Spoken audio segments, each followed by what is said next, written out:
Good morning बेटा। Malaria के बाद हमारी नेक्स्ट डिजीज है अमीबियासिस।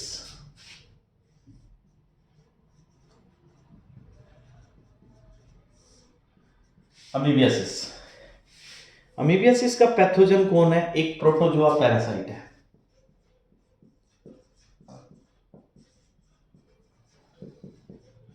कौन प्रोटोजोआ पैरासाइट बेटा? Entamoeba histolytica.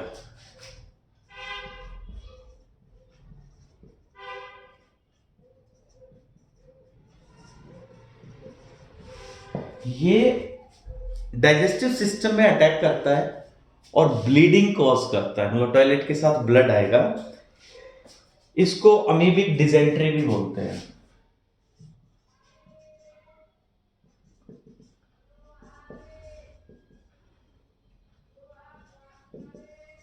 Amoebic dysentery.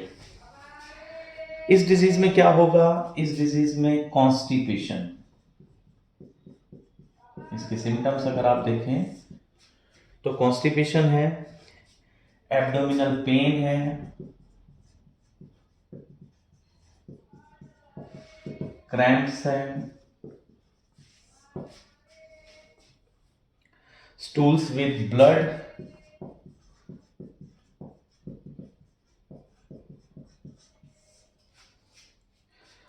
तो ये आता कैसे है? एंटामीबा हिस्टोलाइटिका डाइजेस्टिव सिस्टम में जो भी डिजीज अटैक करती है, ऑब्वियसली वो किसके साथ आई है? फूड और वाटर के साथ, कंटामिनेटेड फूड एंड वाटर। फिर जाएगी कैसे?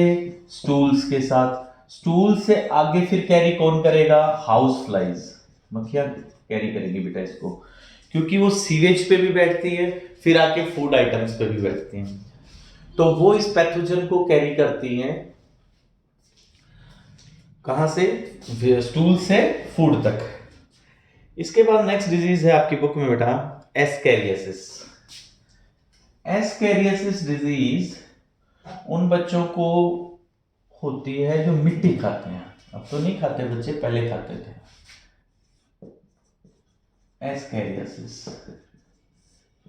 एस्कैरियासिस का एजेंट कौन है? एस्केरिस। ये एक वॉर्म है बेटा। ये वॉर्म कहां अटैक करता है?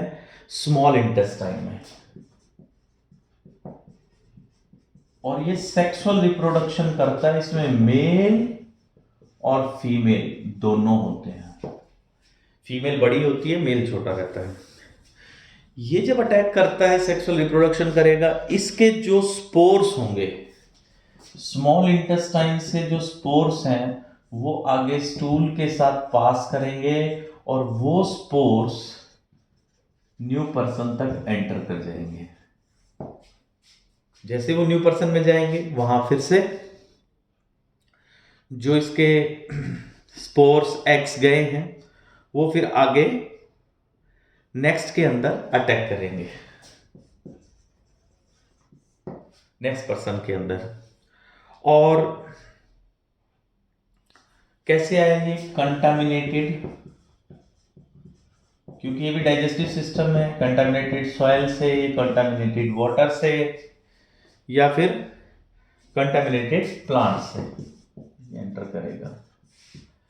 और ये करता क्या है वहां पे? ये उस पाथ को ब्लॉक कर देता है स्मॉल इंटेस्टाइन के, और अंदर इंजरी कॉज करेगा, आपके फूड पे डिपेंड हो जाएगा, आपकी बॉडी को फूड कम मिलेगा, क्योंकि कुछ कंट्रीब्यूट एस्केरिस को भी होगा, इसकी पॉपुलेशन भी इंक्रीज होगी, तो वहां इसका नंबर इंक्रीज करता है डाइजेस्टिव सिस्टम के अंदर। इसके बाद एक और डिजीज है एलिफेंटियासिस।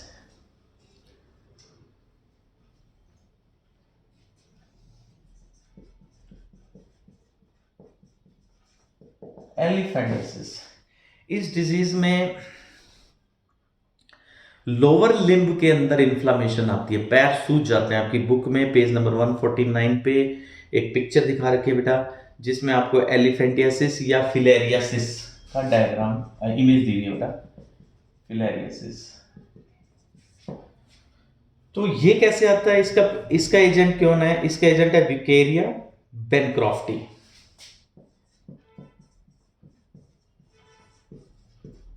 बैंक्रप्टी। एक फिलेरियल वोम है बेटा, दिस इज अ फिलेरियल वोम। और ये करता क्या है, ये बॉडी में जब अटैक करता है इन्फ्लामेशन कॉज करता है और कई सालों तक अटैक कर सकता है, और ये ब्लॉक कर देता है लिम्फेटिक वेसल्स को, block lymphatic vessels of lower limb.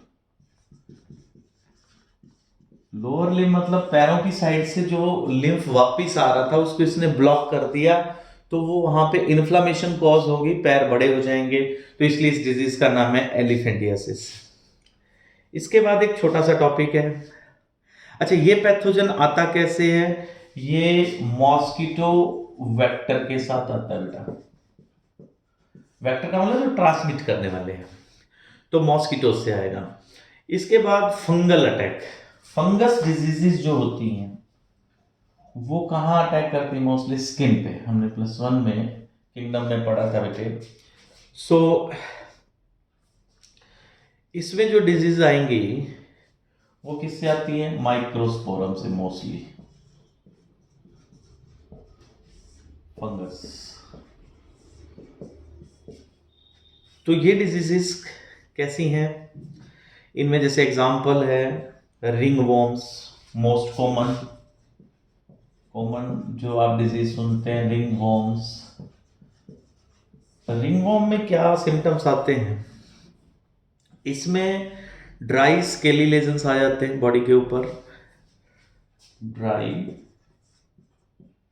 Scaly lesions on body parts, जैसे स्किन पे, नेल्स पे। तो ये कैसे ग्रो करती है, इनको फंगस को ग्रो करने के लिए हीट और मॉइस्चर चाहिए बेटा। बॉडी पे अगर ये मिलता जाएगा तो इनकी ग्रोथ होती जाएगी। तो ये हमने यहां तक पेज नंबर आपके एनसीईआरटी में 149 तक, पेज एनसीईआरटी 149 तक हमने कंप्लीट कर लिया है। 148 पे आपको जो प्लाज्मोडियम की साइकिल मैंने एक्सप्लेन की है वो सेम डायग्राम वहां दिया हुआ है, आप वहां से भी उसको रीड कर सकते हैं। अब ये हमारा लास्ट चैप्टर बेटा, यहाँ अब तक मैंने इसको 30%, 25 to 30% इसको कंप्लीट कर दिया है। नेक्स्ट कंसेप्ट हम पढ़ेंगे इम्यूनिटी।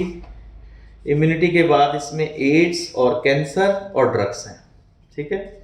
तो इसमें मोस्ट प्रोबेबली 3 या 4 लेक्चर वो लगने चाहिए, तो ये फिर आपका सिलेबस कंप्लीट हो जाएगा।